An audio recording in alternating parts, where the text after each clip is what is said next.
ನಿನ್ನೆಯಷ್ಟೇ ದರ್ಶನ್ ಸೇರಿದಂತೆ ಎಲ್ಲ 17 ಆರೋಪಿಗಳನ್ನು ವಿಕ್ಟೋರಿಯಾ ಹಾಸ್ಪಿಟಲ್ಗೆ ಕರ್ಕೊಂಡು ಹೋಗಿ DNA ಟೆಸ್ಟ್ ಅನ್ನು ಮಾಡಿದರು. ಆರೋಪಿಗಳ ರಕ್ತ ಹಾಗೂ ಕೂದಲು ಸ್ಯಾಂಪಲ್ ಅನ್ನು ಸಂಗ್ರಹ ಮಾಡಿದ್ದಾರೆ.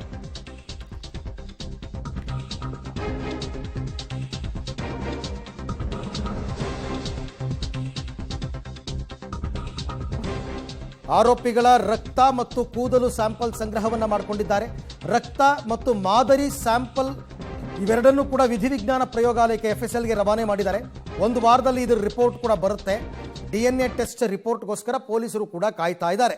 ಯಾಕೆ DNA ಟೆಸ್ಟು ಎಲ್ಲ ಕೇಸ್ಗಳಲ್ಲೂ ಮಾಡಲ್ಲ ಪೊಲೀಸರು, ಬಟ್ ಈ ಕೇಸ್ನಲ್ಲಿ ಮಾಡಿದ್ದಾರೆ.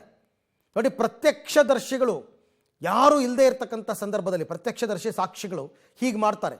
ಆರೋಪಿಗಳ ರಕ್ತ ಮತ್ತು ಕೂದಲಿನ ಮಾದರಿಯನ್ನು ಸಂಗ್ರಹ ಮಾಡಿದ್ದಾರೆ. ಅಂದರೆ ಕೊಲೆಯಾದ ಸ್ಥಳದಲ್ಲಿ ಪತ್ತೆಯಾದ ರಕ್ತ ಮತ್ತು ಕೂದಲು, ಅಲ್ಲಿ ಕ್ರೈಮ್ ನಡೆದಂತಹ ಗೋಡೌನ್ ಏನಿದೆ ಅಲ್ಲಿ ಸಿಕ್ಕಂತಹ ರಕ್ತ ಮತ್ತು ಕೂದಲನ್ನು ಇವರ ಸ್ಯಾಂಪಲ್ಗಳಿಗೆ ಹೋಲಿಕೆ ಮಾಡ್ತಾರೆ. ಅದಕ್ಕೆ DNA ಟೆಸ್ಟನ್ನು ಮಾಡ್ತಕ್ಕಂಥದ್ದು. ಮೃತ ವ್ಯಕ್ತಿಯ ದೇಹದ ಮೇಲೆ ಇರ್ತಕ್ಕಂಥ ರಕ್ತಕ್ಕೆ ಹೋಲಿಕೆ.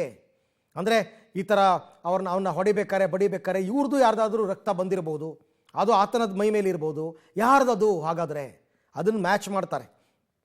ಇನ್ನು ಮೃತ ವ್ಯಕ್ತಿಯ ಬೆರಳುಗಳಲ್ಲೇನಾದರೂ ಕೂದಲಿದ್ರೆ, ಆತ ಬಿಡಿಸ್ಕೊಳ್ಳೋಕೆ ಹೋಗಿ ಎಲ್ಲೋ ಕೈ ಹಾಕಿ ಅವನೇನಾದರೂ ಕೂದಲು ಕಿತ್ಕೊಂಡಿದ್ರೆ, ಅದಿನ್ನೂ ಕೂದಲು ಅಲ್ಲೇ ಅಂಟ್ಕೊಂಡಿದ್ರೆ ಅದನ್ನು ಈ ಆರೋಪಿಗಳ ಕೂದಲಿಗೆ ಮ್ಯಾಚ್ ಮಾಡ್ತಾರೆ.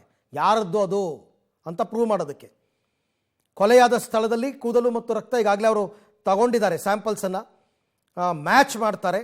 ಅದೆರಡನ್ನೂ ಕೂಡ ಇವರದ್ದು ಮತ್ತು ಅವರದ್ದು ಬಾಡಿಯಲ್ಲಿ ಇರ್ತಕ್ಕಂಥದ್ದು ಎರಡನ್ನೂ ಮ್ಯಾಚ್ ಮಾಡ್ತಾರೆ.